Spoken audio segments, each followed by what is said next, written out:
We're at the last TBR of 2020. How did this happen? Hey everyone, it's Kay. Welcome back to my channel. So yeah, I cannot believe it's already December's TBR time. Another TBR for me to not follow all the way. Hey. No, I saw this thing going around where booktubers have been reviewing their TBRs from the year and then commenting on it, and I would totally do that, except I'm terrified because I think I have like the same 5 books on like 5 TBRs. So that's scary. Maybe in 2021, but we'll see. So I am very excited. I like to think that this TBR I've kind of tentatively planned, because remember, TBR stands for tentatively be reading. No, so I think I have this TBR kind of a wintry vibe, and I can explain more on it with each book. But yes, you have definitely seen these books before, with the exception of like one. And one you've seen, but it's not been on an official TBR, so it's fine. So let's just jump right into it. I'm super excited. So I'm going to read this book this time, and that is Seasons of the Storm by El Casamano. And yes, this was on my fall reads and then my November TBR, but you know what? I really want to read it. And I know I've said it's like fallish because of the characters, but the main character's winter, so, and the cover's very wintry, so I personally think it's a good winter read too, and I'm very hyped for it, and I want to read it this month. Seasons of the Storm, in case you don't remember or you're new here, is about these seasons personified, and they have the choice of either dying or living immortally as a season, and they have to follow this really strict cycle and in order for the seasons to pass and come, the season coming must kill the season that came before it.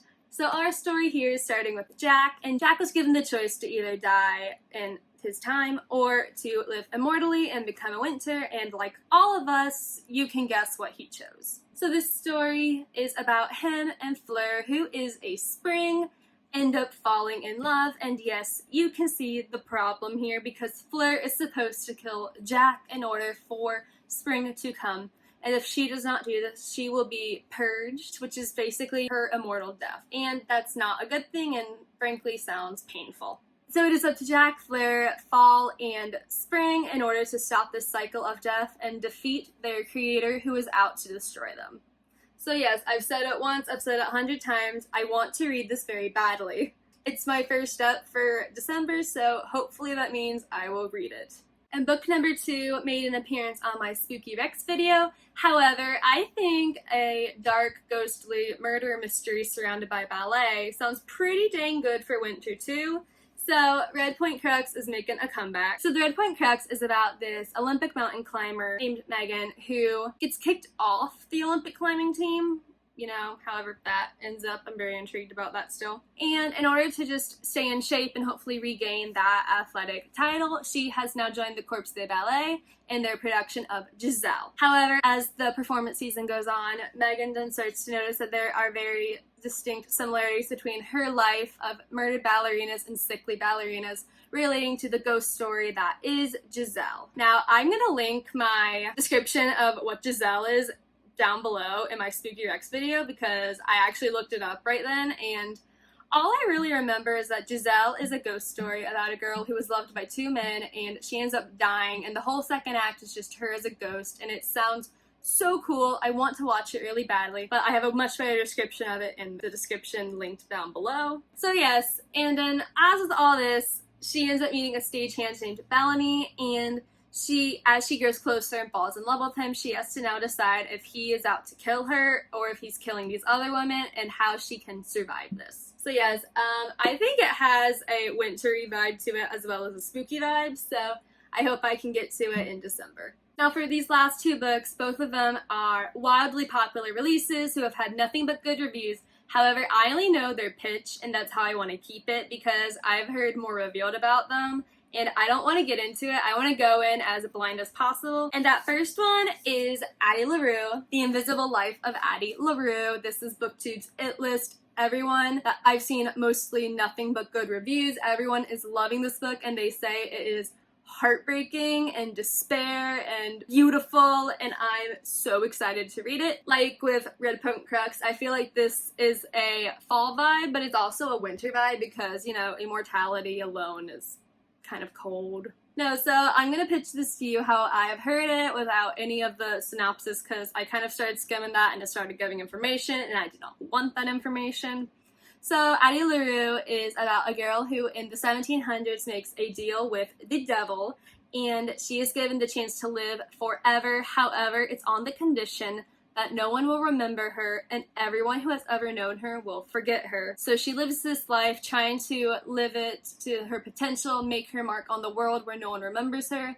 However, 300 years later in a forgotten bookstore, someone remembers her name. And I'm so excited. I cannot wait to read this. I've heard amazing things and I'm leaving it at that.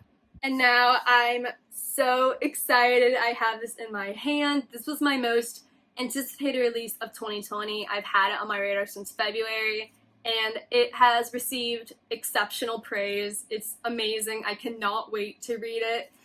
These Violent Delights by Chloe Gong. Oh my goodness, it's just, this is beautiful. Look how beautiful it is.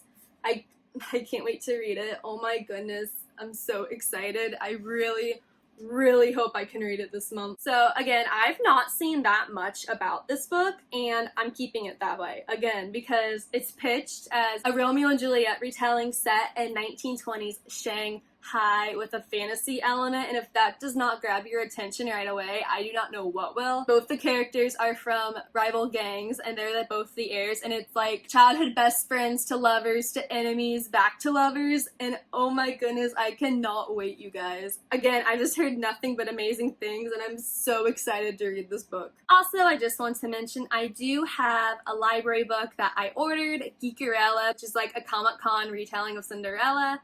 And if that comes in, I hope to squeeze it in, but you never know. But yeah, just thought I'd mention it. And that is my last TBR of 2020. Oh my goodness, all these books sound amazing. And I truly hope on winter break I can just binge read. It'll be amazing.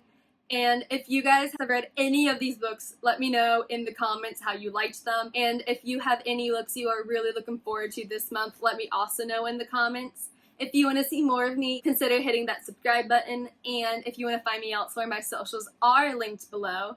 And until next time, thank you so much for watching. I'm Kay. Bye!